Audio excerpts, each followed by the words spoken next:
I'm joined now by George Galloway, the MP for the anti-war party Respect, and we hope in a few seconds to be joined from New York by David Frum, the man who coined that phrase, axis of evil, when he was one of President Bush's advisors.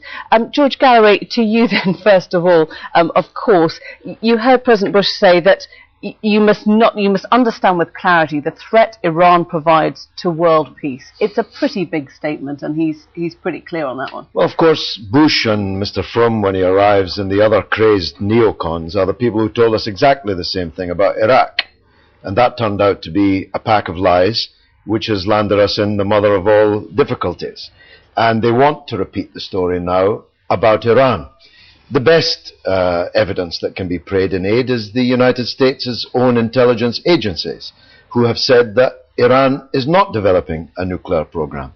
Israel doesn't like that, Mr. Frum doesn't like that, the neocons don't like it, but these are the facts as adduced by America's own intelligence agencies. And when I see George Bush standing next to a Prime Minister, Mr. Olmert, who has hundreds of nuclear weapons, illegally held, undeclared, not subject to any treaty obligations, thundering on about a country which his own intelligence service says it doesn't have any nuclear weapons and isn't trying to get any, it becomes surreal. Okay, let's turn to David Frum. I hope we've given you a chance to get your mic on there, David Frum, to hear some of that. We had a little transatlantic cable trouble. Mr. Galloway speaking with his customary good manners and unsullied integrity. I know he has many We could always talk about your integrity.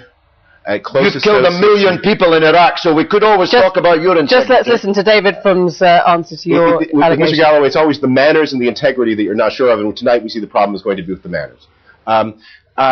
What is going on the President's trip is that he has to face this tremendous danger from Iran that is putting at risk the tremendous progress that has been made in Iraq. I mean, Iraq is the key to American thinking in the region, and there's been great progress there.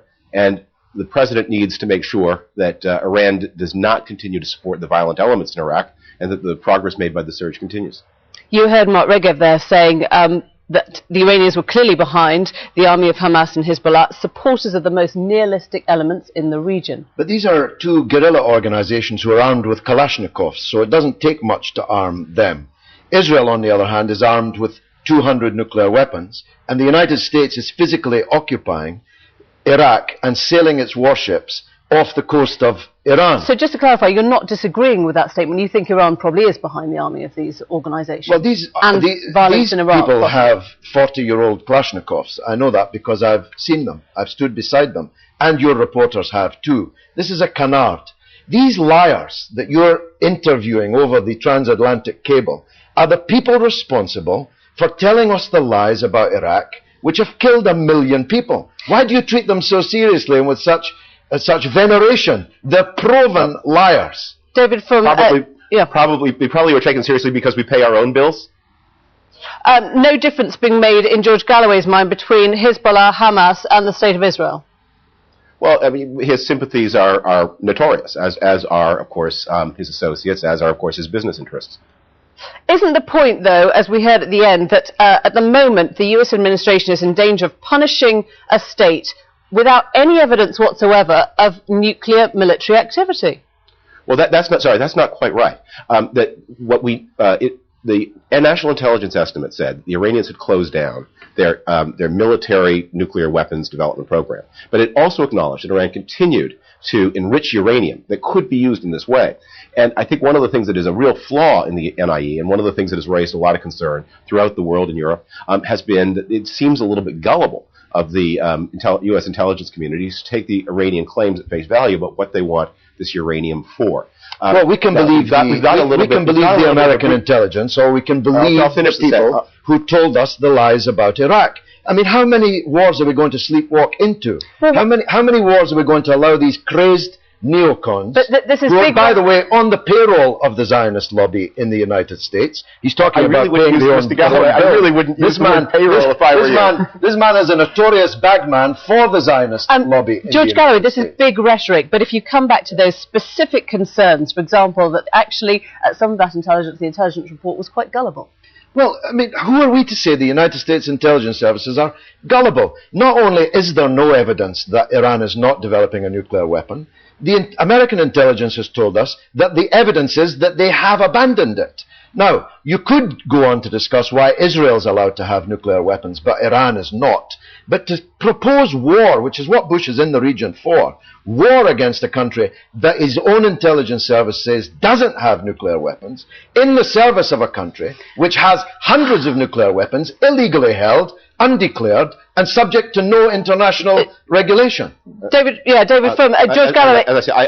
As I say, if I were Mr. Galloway, I really wouldn't use the word payroll, because on this side of the Atlantic we do have the First Amendment and people can respond accordingly. But you're welcome anytime.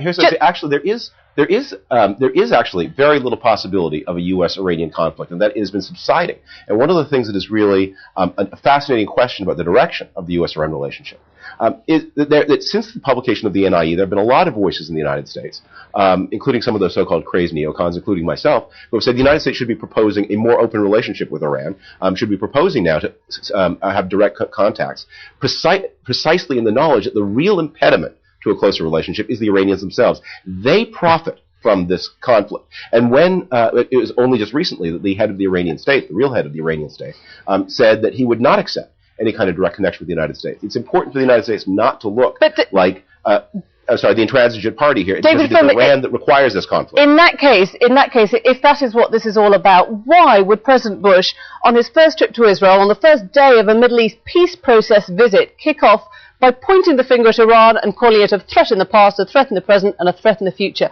Why is that conciliatory?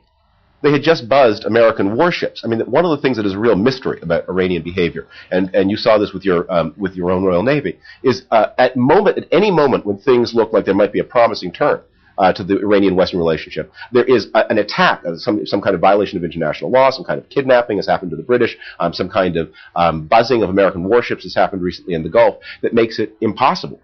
And even if it's true that we have less to worry about from an Iranian nuclear program than we thought, it doesn't mean there's nothing else to worry about. There's a lot else to worry about. I think there's a point of agreement here. I think that there's very little chance of a United States attack on Iran. George Bush has 300 days to go. The neocons are on their way out. They're lame ducks. But there's every possibility of an Israeli attack on Iran. And I suspect that's what's being discussed in Tel Aviv this evening. George Bush and the Israeli government, which itself has hundreds of nuclear weapons, are planning an attack on a country that doesn't have nuclear weapons. That's what's really going on in Tel Aviv, if you ask me. I'm not sure if we'd call that consensus exactly, but on that rare note, we'll leave it there. Gentlemen, thank you both very much indeed.